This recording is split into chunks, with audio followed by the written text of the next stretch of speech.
Hi,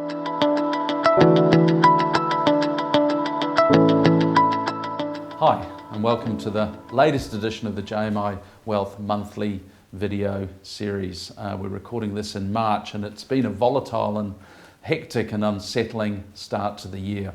What's happened in the first quarter of this year? Well, share markets have fallen. We've seen it right across the world, really, and this actually started before the Russian invasion of Ukraine. If I look at the US, for instance, in January, the S&P 500 fell 5%, but was the weak New Zealand dollar at that stage softened the blow for local investors. And since the end of January, it has fallen a further almost 5% actually. European markets have been particularly hard hit as well. They're down over 8% since the start of the year. Australia, by contrast, has been a standout on a relative basis. It was weak in January, but since then has posted gains. Interest rates have continued to climb, and commodity prices have been pretty volatile, but generally have been strong. We do need to mention the Russian invasion of Ukraine. Nobody really knows what the outcome of that conflict is going to be. For the people of Ukraine and the people of surrounding parts of Europe, we can only hope for a cessation of hostilities as soon as possible. But look, in the many and various outcomes and implications of the conflict, the real winner has been uncertainty. Look, and uncertainty is kryptonite for financial markets.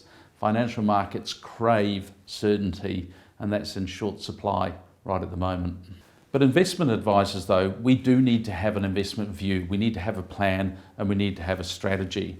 One of the things we have done is we've looked at some of the historical conflicts, and looking at those, our observation is that short-term volatility is absolutely to be expected. But these conflicts are not necessarily the cause of long-term market trends. Those long-term trends are driven by bigger picture factors. In the current case, those factors, we knew about these in December and January. This was 2022 was going to be the year of inflation, the year of interest rates rising, the year of normalization of monetary policy. So central bankers around the world are being pressured to remove some of the very accommodative monetary policy settings that were put in place to combat the economic impacts of COVID, and that was back in March 2020. They now have to ensure that they act as they are mandated to, and in most cases, that's to keep inflation within whatever the target is. In New Zealand, for example, we have a 1 to 3% band with a particular focus on a 2% midpoint. And in the US and in New Zealand, the central banks also have an employment mandate. And locally, our central bank is mandated to support maximum sustainable employment. And in both cases, in the US and in New Zealand, arguably the central banks have achieved that outcome as well. So expectations of interest rates rising are putting certain sectors of the market under more pressure than others. Now, what we often refer to as growth stocks, so these are companies or stocks or companies where there is the expectation of a material lift in profitability in the future. Those stocks are under a bit of pressure at the moment. They have been performing very well and very strongly through this long period that we've seen of very low interest rates. But in contrast, what are referred to as value shares have proved to be more resilient in the face of fears around rising inflation and rising interest rates. Now, value companies, value shares, are ones that appear to be trading at a lower price than the fundamentals of the stock or the company would suggest.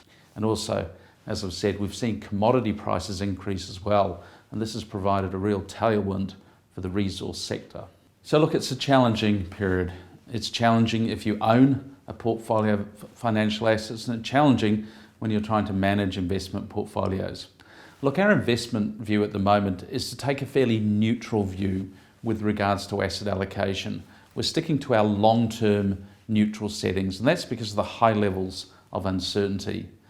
But at the same time, we're paying particular attention to the composition of the assets within those asset classes. So being mindful of the style of exposure to, say, global fund managers. And at the moment, we want to bias to value managers as we see and are expecting to see that value style outperform the growth style of investing. And equally, the same approach applies to our Australasian share market exposures as well. Now, our portfolios do have exposure to a couple of fund managers, Devon Funds Management and Clarity Funds Management, and both of those fund managers invest into the Australasian market with a value-based style, and at the moment that's what we're looking for.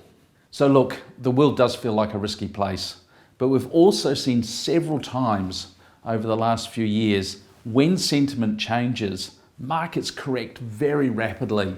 And in fact, we've seen in the European market, only within the last week or the last couple of weeks, the German market gained over 9% in one session alone.